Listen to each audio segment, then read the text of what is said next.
Bonsoir, mesdames et messieurs.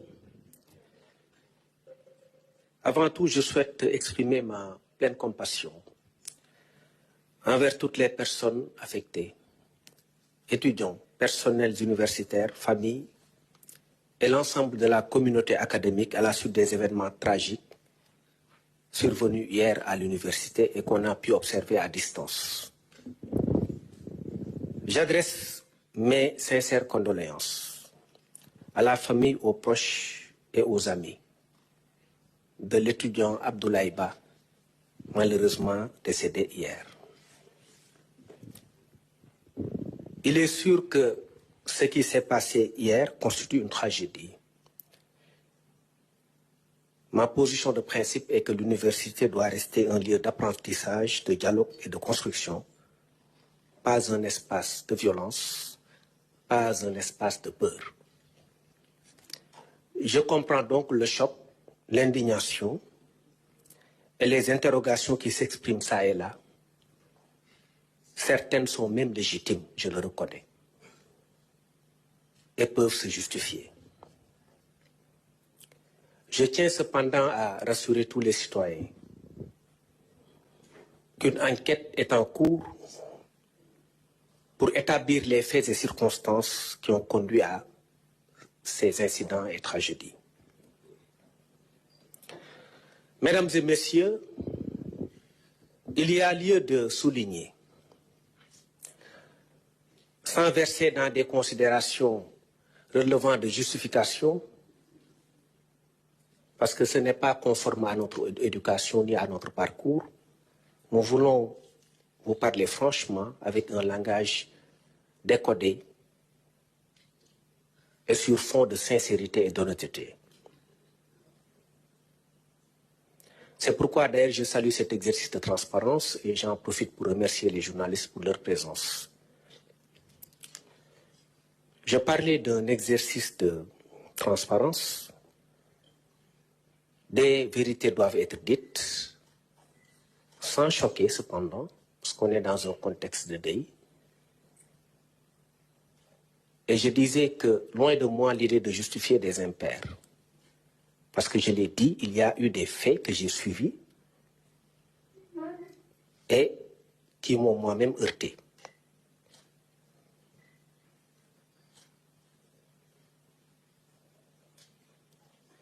Il y a lieu de remarquer que depuis quelque temps, un changement de stratégie, de méthode et de tactique a été noté dans le cadre du combat de certaines personnes établies à l'université. Parce que pour moi, un étudiant, c'est aussi des valeurs, même si je ne condamne personne. Je respecte le principe de la présomption d'innocence, mais j'estime que les choses sont devenues assez graves.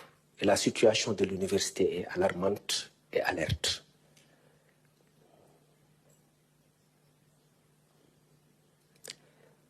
Ce changement de paradigme et de méthode a conduit à la nécessité de protéger les infrastructures à l'intérieur du campus, jusqu'à ce que les affrontements surviennent hier. Mon collègue de l'enseignement supérieur l'a précisé, on n'est pas dans le cadre des franchises universitaires conformément à la loi. Il faut dire que nous sommes dépositaires aussi du renseignement. Et malgré ce qui se dit à l'extérieur, nous, on accepte de subir. Parce que quand on dirige, on accepte les critiques, les remontées même négatives, pour essayer de voir comment gérer un certain nombre de choses. Que l'on accepte, il n'y a pas de souci. Mais on ne peut pas être au même niveau d'information que celui qui est en dehors du système de renseignement et qui, par-dessus bord, peut être amené à jeter des pierres à l'autorité sans pour autant avoir des éléments précis pouvant le déterminer à penser dans tel ou tel sens et à ne pas se tromper. Malheureusement, on se trompe souvent.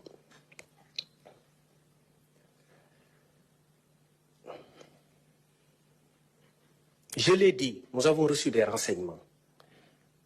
C'est des renseignements précis, montrant que certaines personnes allaient s'en prendre aux infrastructures du campus social et un début de destruction du restaurant Self a été opéré hier et du restaurant central vers 6 heures du matin.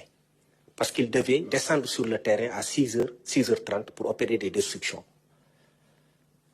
Ils ont commencé à s'en prendre au restaurant parce que l'université avait communiqué en disant que les étudiants pouvaient venir se restaurer, mais sous la condition de présenter un ticket, conformément à l'usage. La nuit, ils se sont réunis pour dire qu'ils refusaient ce format et qu'ils allaient de force pénétrer les restaurants pour s'emparer de la nourriture.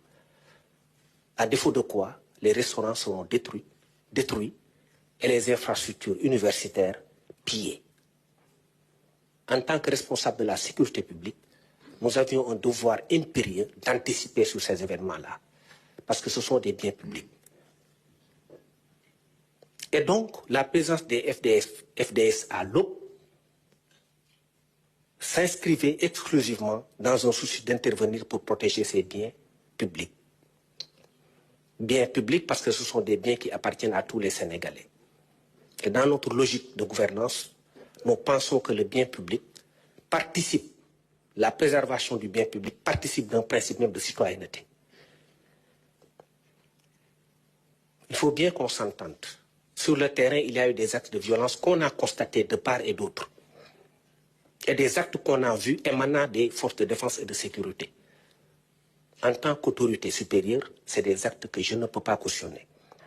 Je vous l'ai dit, ce n'est ni conforme à mon parcours, ni conforme à mes principes. Moi, je suis contre le principe des violences injustifiées. L'État étant certes dépositaire de la violence légitime, mais il faut que cette violence soit calculée, soit équilibrée et soit nécessaire pour faire cesser un fait. Mais on ne peut pas aller au-delà pour commettre des choses qui relèvent à la limite d'infraction pénale. Tout comportement constaté hier a fait l'objet d'une enquête qui pourra aboutir à des résultats et faire intervenir des sanctions. Nous ne tremblerons pas lorsqu'il s'agira de distribuer des sanctions, lorsque nous estimerons qu'il y a eu des faits qui procèdent de dépassement de la simple gestion de l'ordre public et du simple rétablissement de l'ordre public. Comme je l'ai dit donc, le fait que les étudiants, ou en tout cas des personnes qui se disent étudiants, ne soient pas dans les clous, qu'ils n'aient pas été dans les formats normaux de la discipline, n'explique pas un certain nombre de comportements de la part des forces de défense et de sécurité. Mais comme les enquêtes sont ouvertes, je ne peux pas m'aventurer outre mesure sur cela. Vous avez vu dans les vidéos, des vidéos dont vous n'aviez pas encore accès, la détention par des personnes de grenades lacrymogènes. Parce qu'il y a de cela une dizaine de jours, je parle sous le contrôle du ministre de l'Enseignement supérieur, on nous a transmis un renseignement au terme duquel il y a eu des fouilles dans les chambres universitaires qui ont abouti à des découvertes, imaginez-vous, de grenades lacrymogènes. Ce qui n'a jamais été constaté dans l'histoire de l'université. D'une part. Avant cela, il y avait une fouille inopinée qui avait été organisée par les mêmes autorités universitaires, fouille qui a permis la découverte d'armes tranchantes et contondantes. Et ce ne sont pas des armes classiques de cuisine, des couteaux de cuisine. Des images seront projetées tout à l'heure, parce que ça vient des autorités universitaires. Et une enquête a été ouverte d'ailleurs dans ce sens-là. Un communiqué s'en est suivi. Vous l'avez vu, par le fait du ministre de l'Enseignement supérieur, qui a effectivement montré qu'il y avait des armes découvertes dans les chambres des étudiants.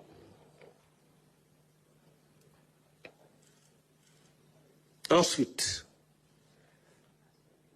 nous avions reçu après des images assez choquantes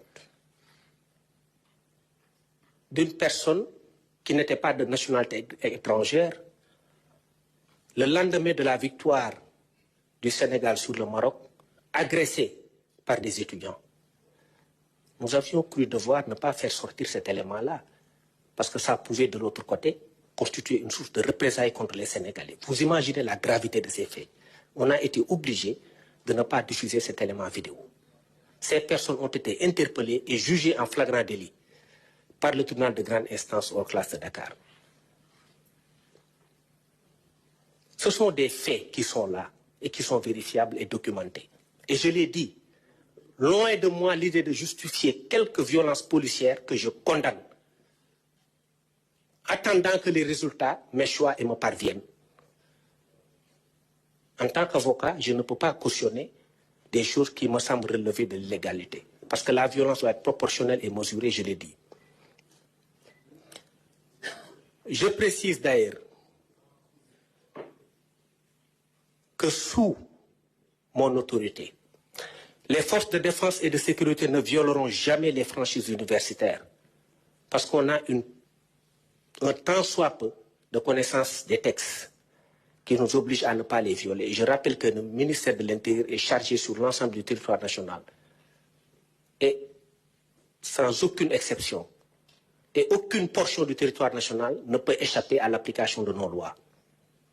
Les franchises universitaires résultent de la loi 94-79 du 24 novembre 1994, qui n'implique pas le campus universitaire.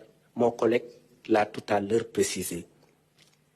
Avec ce qu'on a pu constater, il s'agissait d'aller au-devant de la scène et de permettre d'éviter effectivement des dommages qui sont après survenus sur quelques points. Nous avons, après avoir subi ce choc que nous avons tous partagé hier, parce que nous sommes aussi nous avons été des étudiants, nous épousons la cause estudiantine lorsqu'elle est légitime, parce que nous sommes aussi passés par là, par l'université. Nous avons pris en main la situation, hier nous-mêmes, en proposant des mesures structurelles et préventives qui seront prises sous huitaine, avec une révision des protocoles d'intervention en milieu universitaire, en collaboration avec les acteurs, puisque cette doctrine, qui est celle du maintien de l'ordre sans bavure, qui a été lancée d'ailleurs récemment et rappelée par le Premier ministre Ousmane Sonko, est une doctrine à laquelle nous croyons profondément. Parce que le maintien de l'ordre et le rétablissement de l'ordre peuvent se faire sans bavure. Nous allons aussi mettre en place dans les mêmes conditions une cellule de dialogue permanent entre étudiants et FDS. Je réaffirme que nos services de police et de sécurité travaillent sans relâche avec les autorités universitaires et l'ensemble des acteurs concernés pour aujourd'hui retrouver le calme et la sérénité. Notre objectif commun est clair. Il s'agit de garantir la sécurité des étudiants et du personnel et faire de l'université un environnement paisible et propice à l'éducation, ce qui relève du classique, ce qui relève de quelque chose qui est tout à fait normal, parce que l'université n'est pas un lieu de guerre, l'université est un lieu de connaissance, l'université est un lieu de paix, l'université est un lieu de camaraderie. L'État continuera à veiller à ce que l'université puisse rester ce lieu d'apprentissage et non une zone de tension ou d'expression de la violence par quelque bord que cela puisse provenir. Ensemble, nous travaillons pour que ces universités qui sont dans l'ensemble du territoire national disséminés demeurent des espaces sûrs pour des générations présentes et celles à venir. Nous sommes convaincus que l'écrasante majorité des étudiants sont mus par un seul souci, d'apprendre et de réussir leur vie. Ces étudiants méritent d'être protégés, ces étudiants méritent d'être encadrés et ces étudiants méritent d'être aidés. Je vous remercie. Ci wolof mbokk yi